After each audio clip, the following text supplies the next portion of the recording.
جب ہمیں اذان سنائی دے تو ہمیں چاہیے کہ ہم فوراً اپنا رخ مسجد کی طرف موڑ لیں جہاں کہیں بھی ہوں ہم، اور باجماعت نماز ادا کریں اور پھر اللہ سے دعا مانگیں۔ انشاءاللہ کوئی کام ادھورا نہیں ہوگا۔ اور آپ کو لگتا ہے کہ کچھ ادھورا رہ گیا تو یقین جانو اس ناکامیابی میں بھی تمہاری کامیابی چھپی ہے، اور یہ اللہ سے بہتر کوئی نہیں جانتا۔ آپ کو وہ نہیں پتا جو خدا جانتا ہے کہ آپ کے لیے بہتر کیا ہے۔ ہم میں سے بہت سے لوگ ایسے ہیں جو نماز پڑھتے تو ہیں لیکن سمجھتے نہیں ہیں کہ ہم نماز میں پڑھ کیا رہے ہیں۔ ہم دنیا کی موٹی موٹی کتابیں پڑھتے ہیں جو کہ ہماری زبان میں بھی نہیں ہوتا، لیکن کبھی قرآن کو سمجھنے کی کوشش کی ہم نے؟ اگر ہم قرآن کو سمجھیں اور پھر سمجھ کر نماز پڑھیں تو ہمارا دل بھی لگے گا نماز میں اور ایمان میں بھی اضافہ ہوگا۔ اور جب ہم قرآن کو سمجھیں گے تو پھر ہمیں یہ سمجھ میں آئے گا کہ اس دنیا کے محبت میں کچھ نہیں رکھا سوائے رسوائی اور پریشانی کے، اور ہمارے دل کو تھوڑے سے میں ہی سکون ملے گا، اور پھر ہمیں اپنی زندگی کا اصل مقصد سمجھ میں آئے گا کہ ہماری زندگی کا مقصد ہے کیا۔ ہم میں سے زیادہ تر لوگوں کے مدر ٹنگ انگلش نہیں ہے، پر ہم انگلش سیکھتے تو ہیں نا۔ انگلش میں ہم انگریز بن جاتے ہیں، پر قرآن جس میں اللہ کا حکم ہے اسے ہم کیوں نہیں سیکھتے ہیں؟ ہم اپنے سلیبس کو سمجھنے کے لیے ٹیوشن لگاتے ہیں لیکن قرآن کے لیے کیوں نہیں؟ آخر کب تک ہم اس قرآن کو بنا سمجھے پڑھتے رہیں گے؟ ہم جب تک سمجھیں گے نہیں کہ اللہ تعالیٰ نے کیا حکم دیا اور کس چیز سے منع کیا ہے، ہمیں پتہ کیسے چلے گا؟ ابھی بھی زیادہ ٹائم نہیں ہوا۔ اگر ہم چاہیں تو ابھی سے بھی ہم عربک سیکھ سکتے ہیں، کوشش کر سکتے ہیں۔ کوشش کرنا تو ہمارے ہاتھ میں ہے نا، دینا اور نہ دینا تو اس کے ہاتھ میں ہے۔ جب ہم سے سوالات ہوں گے تو ہم یہ تو کہیں گے نا ہم نے کوشش کی۔ پھر مؤذن کہتا ہے حیا علی الفلاح، آؤ کامیابی کے طرف۔ آج دنیا میں ہر انسان کامیابی کے طرف بھاگ رہا ہے، بٹ جب مسجد سے آواز آتی ہے حیا علی الفلاح، آؤ کامیابی کے طرف، وہ رب بلا رہا ہے کہ آؤ کامیابی کی طرف، پھر آخر ادھر ہم کیوں نہیں جاتے ہیں؟ کیا ہمیں یہ بات سمجھ نہیں آتی؟ کیا اللہ کے وعدے پہ ہمیں یقین نہیں ہے؟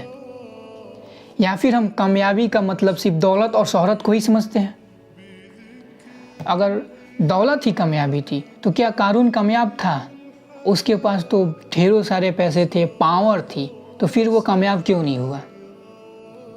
اور اگر پاور سے کامیابی ہوتی تو فرعون کیوں نہیں کامیاب ہوا؟ اگر اپنے کمیونٹی میں شہرت پانا کامیابی ہے تو ابو جہل کامیاب تھا؟ لیکن ہم سب جانتے ہیں کہ ان میں سے کوئی کامیاب نہیں تھا۔ کامیاب انسان وہی ہے جو ہر حالت میں اپنے خالق کو یاد رکھا، مسجد سے تعلق بنائے رکھا، نماز کو نہیں چھوڑا، چاہے فاقے ہی کیوں نہ کرنے پڑ جائے۔ جو لوگ کہتے ہیں دنیا بھی ضروری ہے، ان کے لیے ایک مثال سے سمجھا جائے تو دو اسٹوڈنٹ ہیں، ایک پوری سال اپنا کھیل کود کو چھوڑ کے رات بھر جگ کے پڑھتا ہے اور اسے اچھے نمبر آ جاتے ہیں، اور ایک اسٹوڈنٹ ہے جو دن بھر کھیلتا ہے، پڑھائی پہ دھیان نہیں دیتا ہے، اور پھر آخر ایگزام میں وہ کچھ نہیں لکھتا۔ کامیاب کون ہے؟ یہاں بھی وہ دونوں اپنے مستقبل کو نہیں جانتے تھے کہ آخر ان کا رزلٹ کیا آئے گا، لیکن ایک نے محنت کی اور اس کو وہ کچھ ملا جو وہ چاہتا تھا، اس کی خوشیاں ملی، اور ایک نے اپنے چھوٹی چھوٹی خواہشات کو پوری کرنے کے لیے بڑی خوشی سے محروم رہا۔ سیم ہمارا بھی وہی حال ہے۔ اگر ہم دنیا کے چھوٹی چھوٹی خواہشات کو پوری کرنے لگیں تو آخرت کی اصل کامیابی سے ہم محروم رہ جائیں گے۔ اس میں پھر مؤذن پکارتا ہے الصلاۃ خیر من النوم، نماز بہتر ہے نیند سے۔ جب خالق کائنات کے گھر سے آواز آئے کہ نیند سے بہتر نماز ہے تو پھر یقیناً نماز ہی بہتر ہے۔ صبح اٹھ کر نماز پڑھنے کے فائدے تو ہم سب کو معلوم ہیں، لیکن صرف صبح اٹھنے کے فائدے کے بارے میں ہم بات کریں تو یہ ہمارے صحت کے لیے بہت بہتر ہوتا ہے۔ یہ سائنٹیفکلی پروون ہے کہ صبح کا جگنا ہزاروں بیماریوں سے محفوظ رکھتا ہے۔ صبح کی ہوا میں ایک الگ ہی تازگی ہوتی ہے۔ صبح کا جگنا ہمیں تھوڑے دنوں کے لیے تکلیف ضرور دے سکتا ہے، لیکن جب ہماری عادت پڑ جائے تو ہمیں بہت سکون ملے گا صبح کا جگنا، اور پھر جگنے میں مزہ بھی آئے گا۔ جب صبح فجر کے وقت جگنے میں تکلیف ہو تو یہ یاد ضرور کر لینا کہ یہ اللہ کا حکم ہے، اور جس ہوا میں تم سانس لے رہے ہو وہ بھی اللہ کے حکم کی پابند ہے، اور کوئی یہ نہیں جانتا کہ آج کس کی آخری اذان یا نماز ہے، اور اگر ہم مر گئے تو عبادت کا سلسلہ ختم ہو جائے گا اور پھر ہمیں عبادت کا موقع نہیں دیا جائے گا۔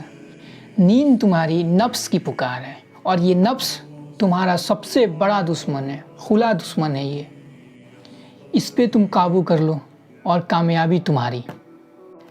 نفس کی غلام مت بنو۔ اسلام میں صرف اس خدا کی غلامی ہے۔ نیند تو مرنے کے برابر ہے، اور نماز تو اصل زندگی ہے۔ نماز کے پابند بنو، نماز کبھی مت چھوڑو، کیونکہ ایک ایسی نماز جو تمہاری منتظر ہے، جس میں تم شامل تو ہوگے لیکن تم اسے ادا نہیں کر پاؤ گے، اور کوئی نہیں جانتا کہ وہ وقت کب آئے گا، اور پھر اس کے بعد کوئی نماز کوئی نیکی نہیں کر پاؤ گے، اور پھر جب نماز کا سوال ہوگا تو پچھتانے کے سوا کچھ نہیں ہوگا تمہارے پاس۔ ایک بات اچھے سے یاد رکھو، ہماری ایک ایک فرض نماز کے بارے میں پوچھو گی۔ اس دن جس دن انبیاء کرام اس کے سامنے، اس کے جلال کے سامنے جانے سے ڈر رہے ہوں گے، اس دن ہم ایسے اعمال لے کے جائیں گے اس کے سامنے۔ کل کا ارادہ مت کرو، اب بھی سے توبہ کرو اور اب بھی سے نماز شروع کرو، کیونکہ کل تو ضرور آنا ہے، لیکن کون جانتا ہے کہ اس کل کو ہم دیکھ پائیں گے یا نہیں۔ پھر اس میں مؤذن اللہ اکبر دہراتا ہے، یعنی اللہ سب سے بڑا ہے۔ اذان کے آخر میں مؤذن وہی دہراتا ہے جو ابتدا میں آئے تھے کہ اللہ سب سے بڑا ہے، یعنی اب کوئی مانے یا نہ مانے اللہ کی بڑائی وہی ہوگی۔ کسی کی ماننے یا نہ ماننے سے اس کی بڑائی کم نہیں ہونے والی۔ ہاں، اگر کوئی مانے گا تو یقیناً وہ فائدے میں رہے گا، اور اگر جو نہیں مانے گا تو اسے نقصان کے سوا کچھ نہیں ملنے والا۔ اور پھر آخر میں مؤذن لا الہ الا اللہ کہتا ہے، نہیں کوئی معبود اللہ کے سوا۔ اللہ کے مبارک نام سے اذان کی ابتدا ہوتی ہے اور توحید کے پیغام پر اذان ختم ہوتی ہے۔ مؤذن آخر میں یہی یاد دلاتا ہے کہ اللہ کے سوا کوئی الہ نہیں، یعنی کوئی عبادت اور اطاعت کے لائق نہیں، وہی ہے جو تمہاری ضرورت کو پورا کر سکتا ہے اور پورا کرتا بھی ہے۔ تو بس اسی یقین کے ساتھ ہم سب کو اذان سنتے ہی مسجد کی طرف جانی چاہیے، چاہے جو بھی کر رہے ہوں، چاہے جو بھی کام ہو، کیونکہ جب تک وہ نہ چاہے ہم کسی کام میں کامیاب نہیں ہو سکتے۔ تو ہمیں سب سے پہلے چاہیے کہ ہم اسے راضی کریں، اور اگر دل میں خیال آئے کہ اگر میں مسجد جاؤں تو یہ کام نہیں ہو پائے گا، یہ نقصان ہو جائے گا، تو قرآن کی ایک آیت کو یاد رکھیں، ان اللہ علی کل شیء قدیر، بے شک وہ ہر شے پہ قادر ہے۔ جزاک اللہ۔ السلام علیکم ورحمۃ اللہ وبرکاتہ۔